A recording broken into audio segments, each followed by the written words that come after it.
एक बार पूर्ण परमेश्वर कबीर साहिब जी काशी शहर में किसी भक्त के घर सत्संग कर रहे थे।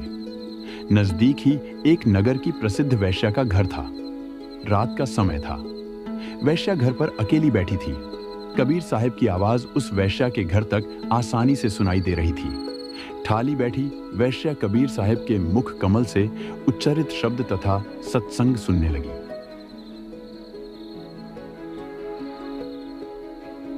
भगवान हमें मानव रूपी शरीर बड़े पुण्य कर्म करने पर प्रदान करते हैं।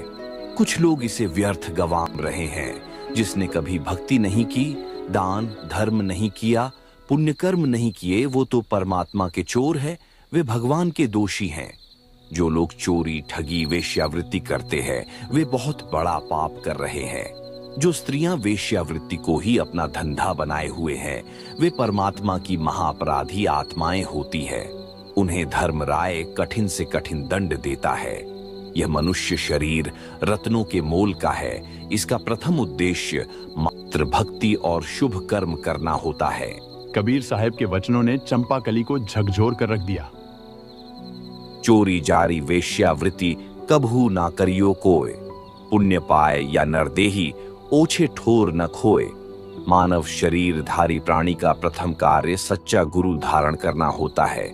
फिर उसे शुभ कर्म के साथ आजीवन गुरु मर्यादा में रहकर सत्य साधना करनी चाहिए। गुरु की आज्ञा अनुसार दान धर्म करे। बुरे कर्म त्यागने वाला तथा सत्य साधना करने वाला मोक्ष का भागी होता है, अन्यथा नरक का भागी बनता है। चंपाकली जानो, जैसे आज ही गहरी नींद से जागी हो। हे भगवान, मैंने तो अपना सारा जीवन घोर पाप कर्म कर करके ही बीता दिया। संत जी के अनुसार तो मैं न जाने कितने वर्ष नरक में पड़ी रहूंगी। हे भगवान, ये कैसा जीवन बिताया है मैंने तो कभी अच्छा कर्म क्या होता है यह भी नहीं सोचा।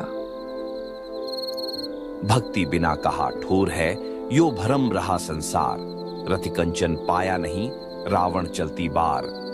अशुभ कर्म करते हुए रावण ने सर्वलंका सोने की बना रखी थी, लेकिन जब अंत समय आया तो एक रति भी अपने साथ नहीं ले जा पाया। यम के दूत जंजीरों से बांध कर ले गए और फिर नरक में भी जाना पड़ा।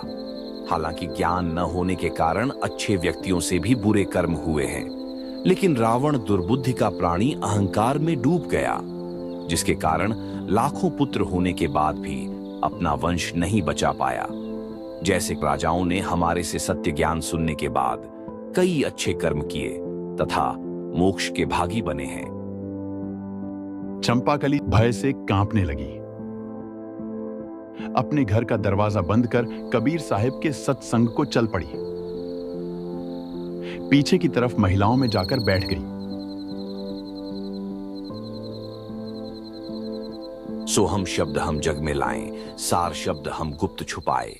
मैं परमात्मा की रजा से अपने साथ एक ऐसा मंत्र लाया हूं जिससे जीव के घोर से घोर पाप भी नष्ट हो जाते हैं, तथा मोक्ष मंत्र भी लाया हूं जिसका भेद आज तक किसी को नहीं है। अगर जीव हमारी मर्यादा में रहकर सत्य साधना करे तो हमारा मंत्र उसके संचित और वर्तमान सभी पापों का नाश कर देता है। चंपाकली बड़े ध्यान से परमात्मा का सत्संग सुनने लगी। उसे तो आज एक नए जीवन की शुरुआत करनी थी।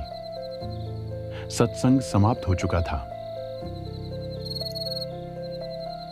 अगर कोई भक्त या बहन गुरुदेव से दीक्षा प्राप्त करना चाहते हैं तो वे कृपया आगे आ जाएं। कुछ व्यक्ति आगे आकर बैठ गए। चंपाकली भी सबसे आगे आकर बैठ गई। बोलो बेटी, आपको कोई शंका है या नाम दीक्षा प्राप्त करनी है?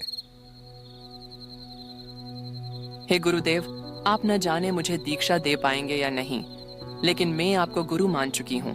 मेरा नाम चंपाकली है। यही बड़ी वाली कोठी ही मेरा घर है।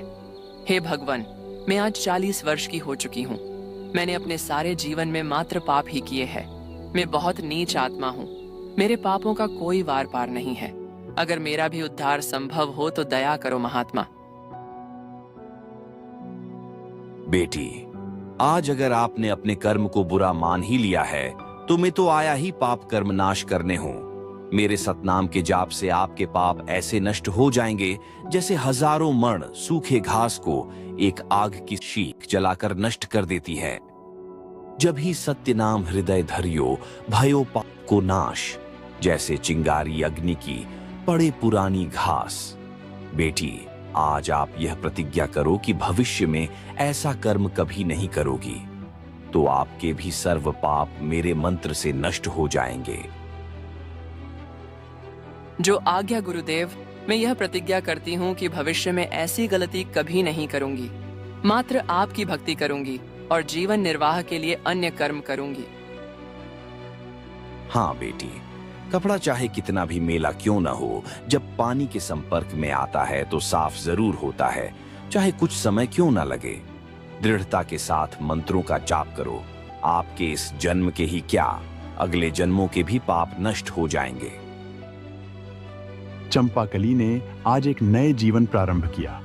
सर्व बुरे कर्म त्याग कर परमेश्वर कबीर साहिब जी द्वारा दी गई भक्ति करने की ठानी। अब चंपाकली दिन रात सत्संगों में ही आने लगी। हर घर होने वाले सत्संगों में ज्यादा से ज्यादा आने लगी। इसी के चलते सबसे पहले आती और सबसे आगे आकर बैठ जाती। लेकिन ऐसे चलते कुछ ही दिन बाद चंपाकली और पुराने भक्तों के बीच एक समस्या उत्पन्न होने लगी। वो समस्या क्या थी, जानने के लिए देखिए भाग 2। ये अनमोल ज्ञान जगत गुरु तत्वदर्शी संत रामपाल जी महाराज के सत्संगों का अंश मात्र है। संपूर्ण आध्यात्मिक ज्ञान के लिए सुनिए संत रामपाल जी महाराज के मंगल प्रवचन।